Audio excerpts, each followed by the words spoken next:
Story, design, animation, sound design, and then final exports. That's the typical process for most animation companies. There's many companies that swear by this approach to animation because it leads to beautiful results.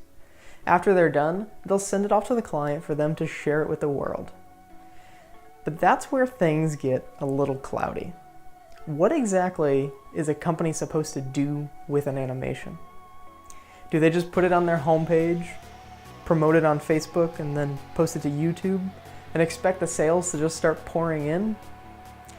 What I want you to do is imagine a world where it's possible for a company to spend thousands of dollars on a brilliant piece of animation and then see a $0 return on that investment. Believe it or not, this happens every day, not with just animation, but all kinds of creative work. And the saddest part is that the company that created the animation usually has no idea that it failed so horribly. They're actually proud of the job that they did, but it's definitely no reason for celebration. They've accepted money from somebody, but didn't provide the expected results. It can be argued that this is actually a type of theft. The basics of selling anything to anyone is that the perceived value of a product holds more value than the person's money. But nobody would perceive $0 to have more value than thousands of dollars. When I first started my career, I assumed that everyone was profiting massively off the work that I was doing. After a while, I actually started seeing that this wasn't the case. There were plenty of times where good, honest clients wouldn't see any types of the returns that they were paying for.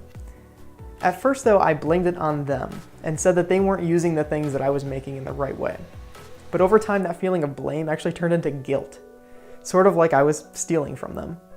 So I started my company on the idea that everything is our responsibility. When someone came to me for a project, I wanted to make sure that I did everything I possibly could with the abilities that I have to make that happen. Shortly after that, I found that there was something missing in the process that would help clients see the best results possible with the work that I was doing. And that one step is right at the beginning, and it's called strategy. In this 3-part series, I'm going to talk about using strategy in animation. Starting with this episode on what strategy is exactly, and then I'll go into how to assemble a strategy, and then lastly, how to use a strategy to help people grow their investment. So let's dive into part 1, what is strategy?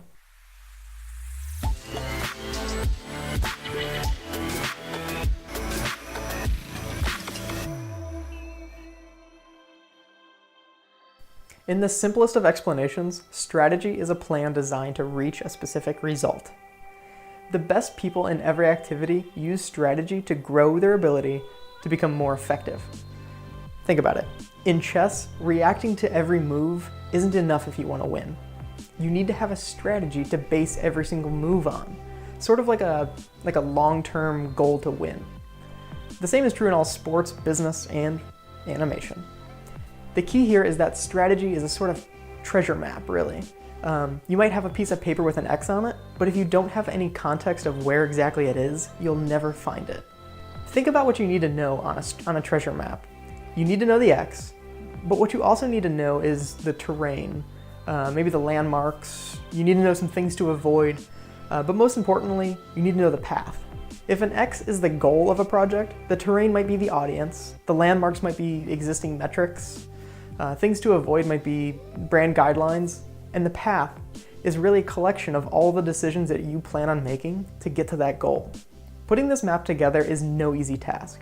It can be time-consuming and frustrating at times, but only once you have it can you be sure that you're taking your client in the right direction to actually meet their goal. Let's get back to the real world here for a second and talk about what this looks like in an animation project. If a client's goal is to double profits next quarter, every decision you make along this path should match their goal. That includes the story, design, animation, sound design, and those final exports. However, there's a lot more information that you'll need to be able to put together an effective strategy. And we'll talk about that next week in part 2, how to create a strategy. I'll see you next Tuesday at 9 a.m. Eastern Time for the next episode of The Zwelly Show. Thanks.